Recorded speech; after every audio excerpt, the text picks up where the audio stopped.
come to Universal Orlando for Mardi Gras. Mardi means Tuesday and Gras means fat in French. So Mardi Gras means Fat Tuesday. And boy, are we gonna get fat today. We're gonna have some crawfish, some beignets, maybe try the king cake, and talk about the history of this holiday. The holiday started out during pagan times in order to celebrate spring and fertility. Two of these festivals were in Roman times for Saturnalia and Lupercalia. I'm gonna put some of these really old words in different languages that I'm struggling to pronounce at the bottom of the screen so that you guys can struggle reading it with me. And so then Christianity came along. They ended things like sacrifice, and Mardi Gras became a thing that you did before Lent, where you had to fast and like not really have to be able to eat fatty foods, which is where Fat Tuesday comes from. The idea is to eat all the fatty foods in the house before you have to start fasting. So let's go celebrate this holiday. We are currently in the front of the Mardi Gras tribute store. We're gonna go on in where we will talk a little bit more of how did Mardi Gras come to America, and also what's with the colors. As we step inside the tribute store, it is welcome aboard the PS Songbird, and basically it's a welcome to a riverboat cruise. This kind of looks like one of those signs on cruise ships that like tell you what to expect on the cruise. The welcome area of the tribute store has a beautiful Art Deco feel to it. The wallpaper is really pretty with gold accents.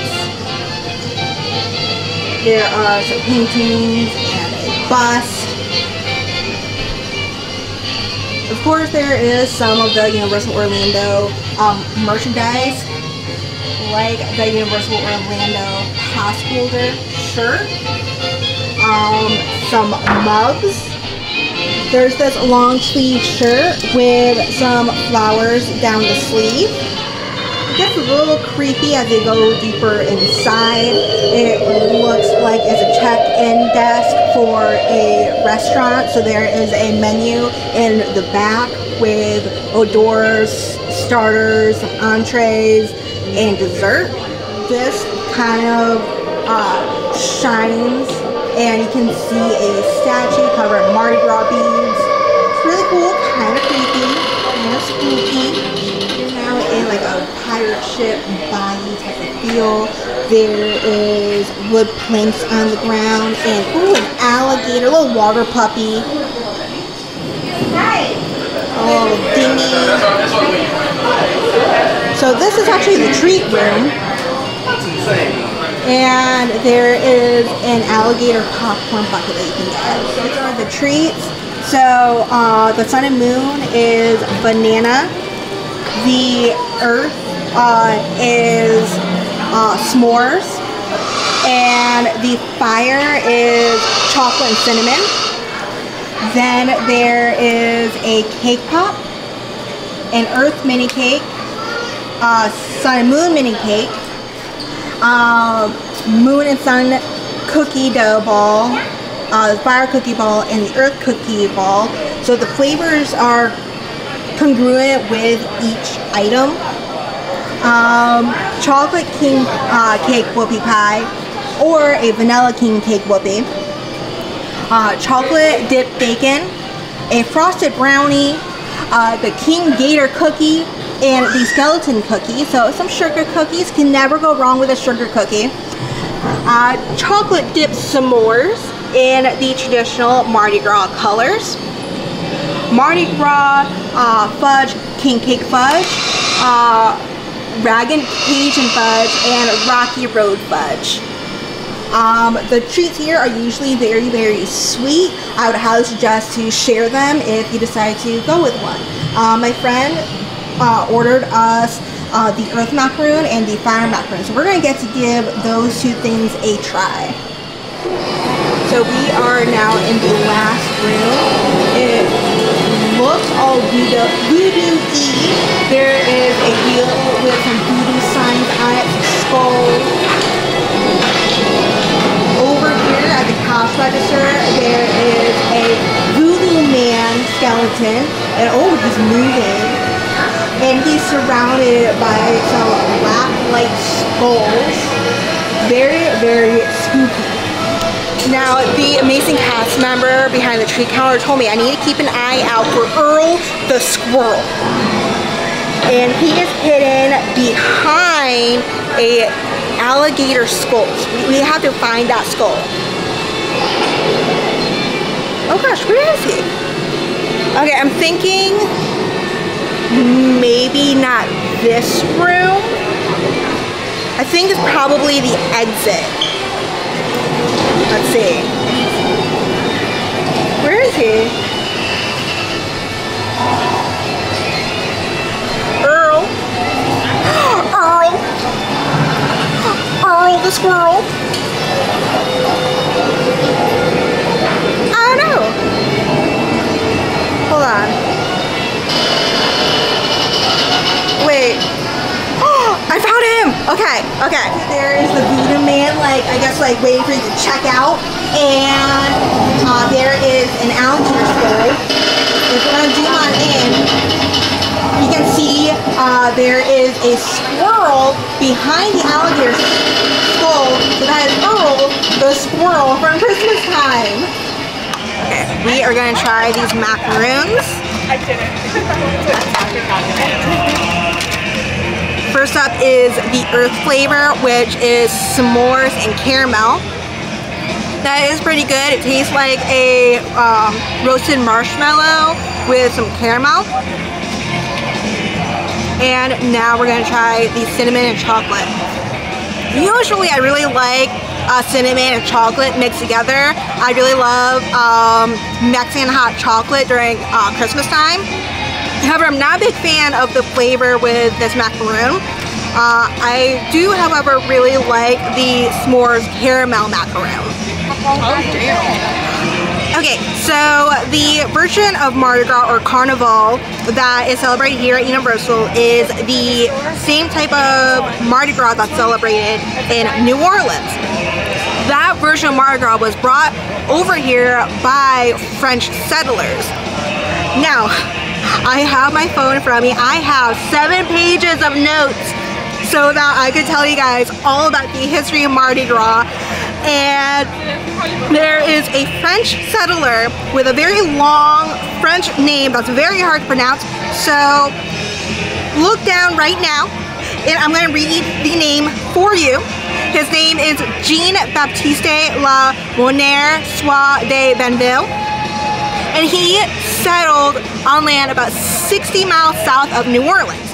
And he named it Point de Mardi Gras on March 2nd, 1699, because him and his men realized it was the eve of Mardi Gras.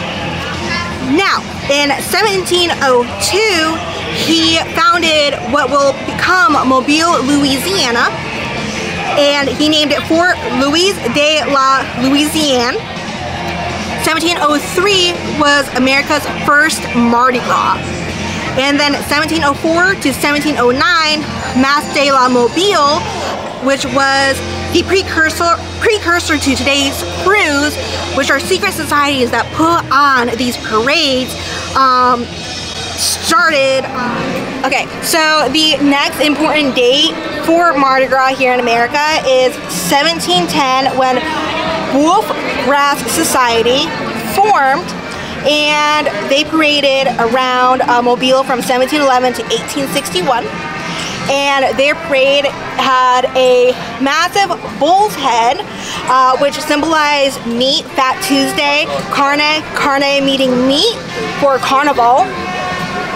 And it took 16 men to wheel that bull around.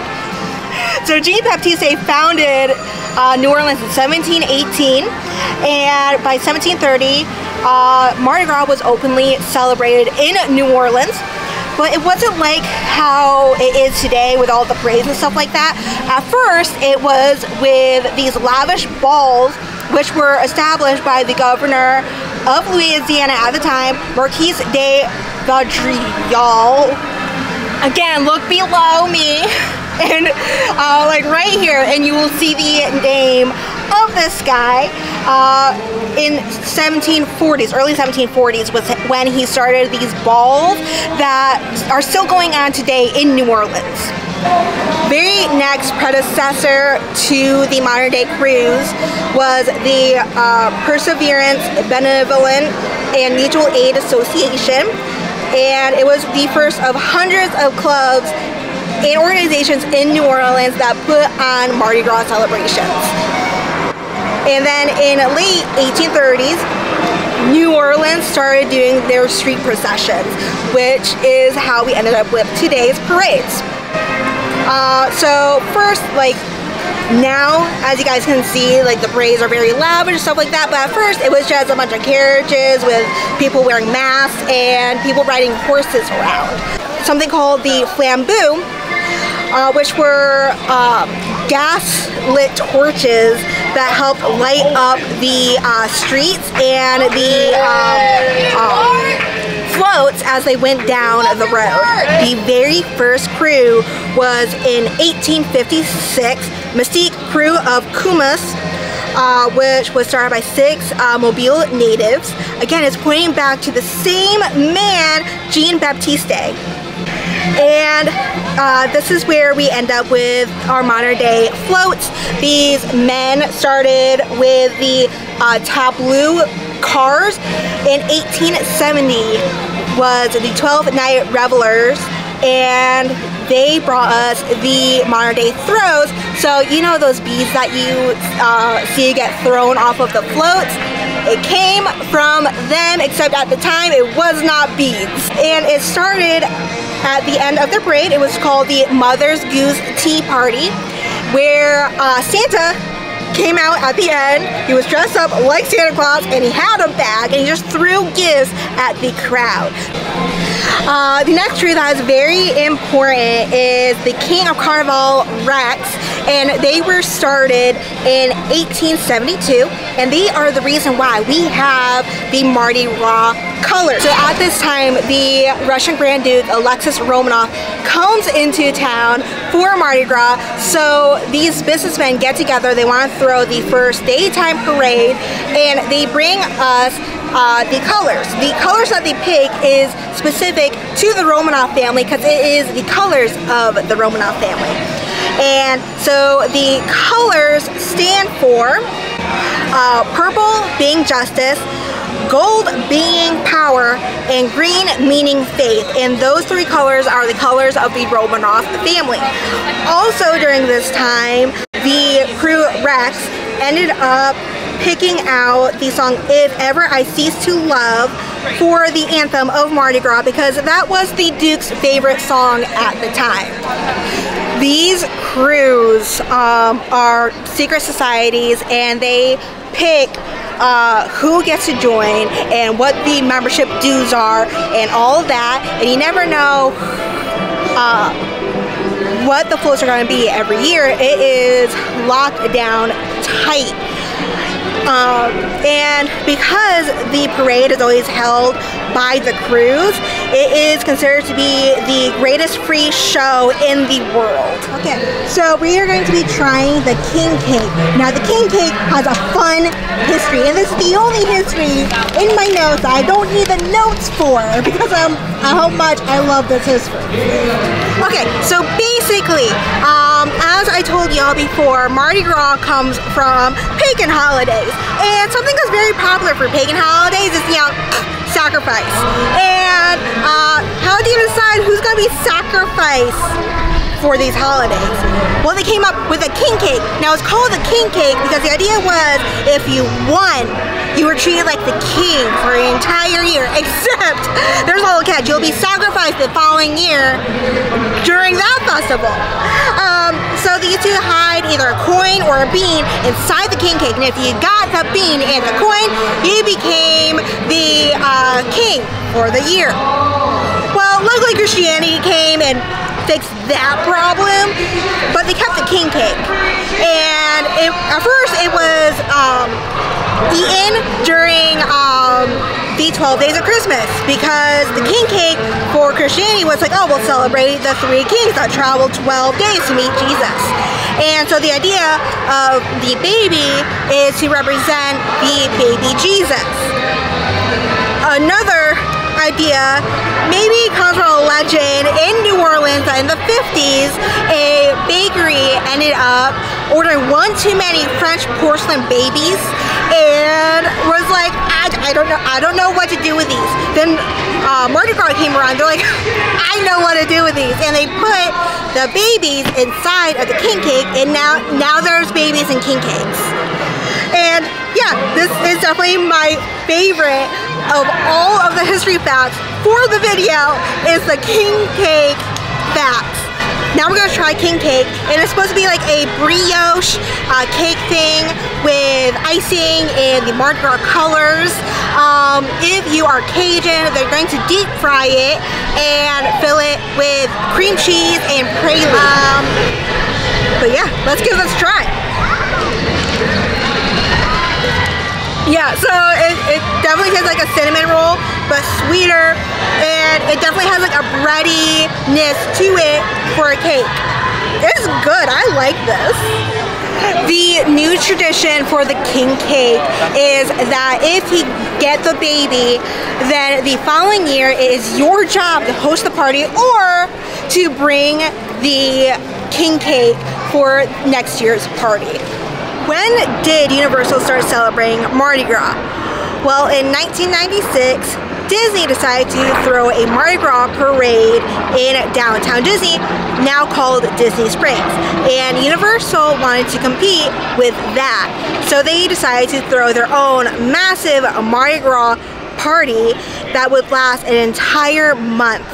Not just a couple days like what Disney was doing, no, an entire month. And they liked the idea of having something to do during springtime, because at the time, what they had was Halloween Horror Nights in the fall. So they wanted to bring more guests here during the spring. Universal needed to figure out who is going to build the floats for the parade. They decided to go with Blaine Kern Studios, which is the premier float company for Mardi Gras floats. And they have been the premier since 1947. And since 1996 to now, Blaine Kern Studios have been the ones who make the floats for Universal Mardi Gras. The floats change pretty much every single year. The only floats that stay the same are the King Gator, the King and Queen float, and the float of the New Orleans French Quarter. The event lasted from March to April, an entire month, and for the queen of the parade, they had newly crowned Miss USA, Allie Landry, be the queen of the parade. And they had about 200 performers, 200 guests dress up, throwing beads. The party did so well that instead of like a 10 out of 10 rating, it went from a 12 out of 10 rating, which is the reason why they decided to bring it back the following year. Mardi Gras here at Universal stayed the same up until the year 2000, when the number of days increased to 45 days. The first major change to the actual party was in 2002, when the theme of the parade was turned into an Americana theme in order to celebrate America and our service members after the attack of 9/11.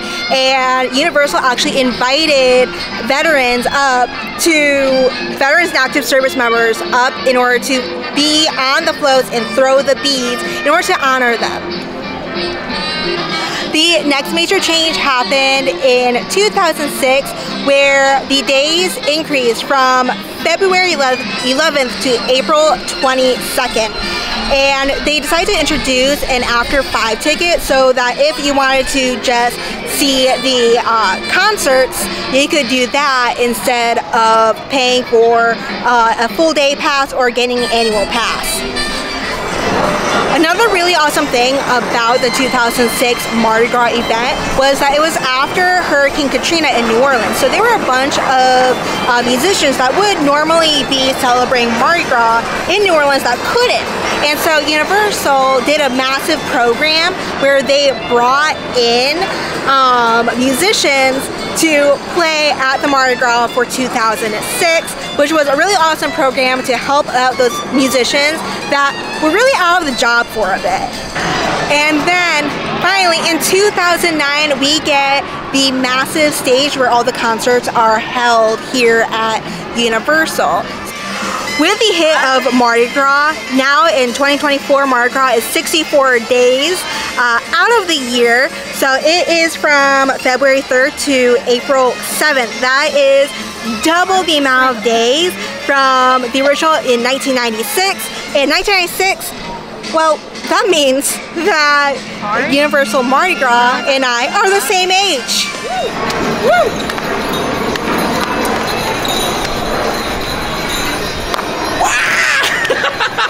Are you ready for the parade? Ready to party? Ready to party! Always ready to party! Are you ready to party? Of course! Woo! It's a good time here, letting the good times roll! Okay, we are currently waiting for the parade to start, and we just so happen to have found the perfect spot. Come to find out, there is a location for Universal Orlando annual pass holders. Keep an eye out for these banners, and they'll check your annual pass, and you can come on in and sit down. And there's like already anyone over here. Everyone is already lined up at the start of the parade. So where we are at, the parade starts here and ends here.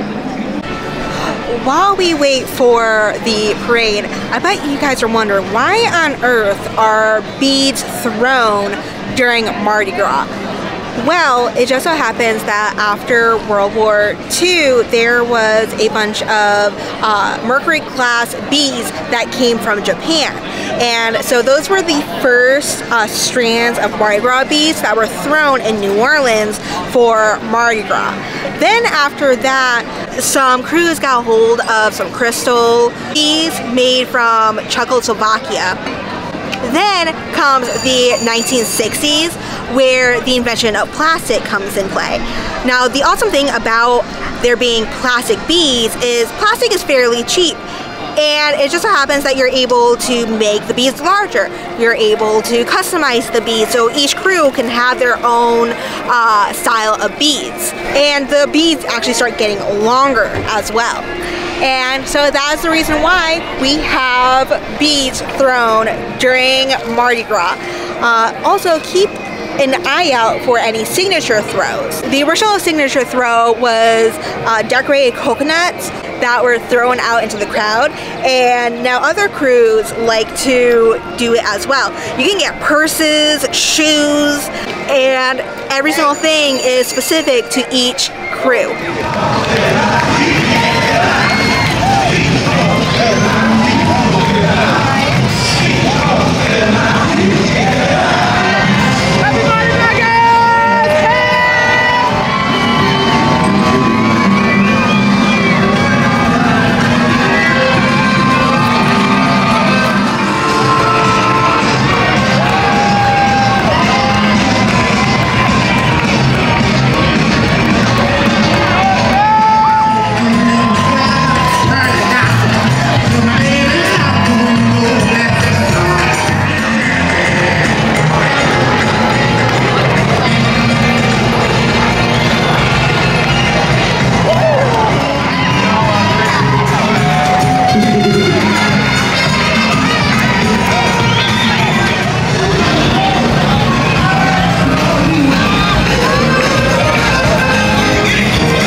everyone, future Emily here with the chaos of after the parade everyone leaves.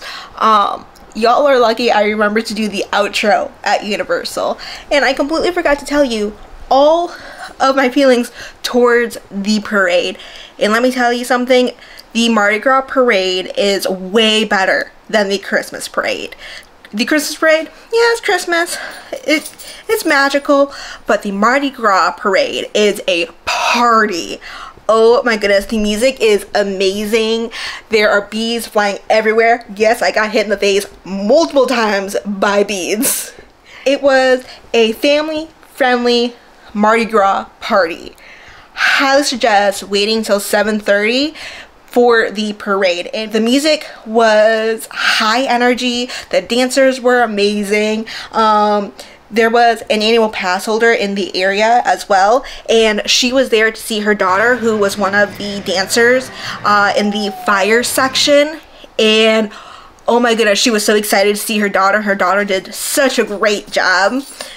The floats themselves are so full of detail. There's a reason why Blaine Kern Studios is the premier float company in the world for Mardi Gras floats. Oh my goodness, I had so much fun with you guys here tonight at Universal Orlando for Mardi Gras. We got to learn the history of ancient Mardi Gras to today here at Universal Orlando. What was your favorite of the floats? Mine had to have been the very last float, which was the alligator, other known as the water puppy. I love alligators. I think they are adorable, so that was naturally my favorite float. Don't forget to hit the like button down below. Don't forget to subscribe. And thank you oh so much for meeting D-World with me. Bye!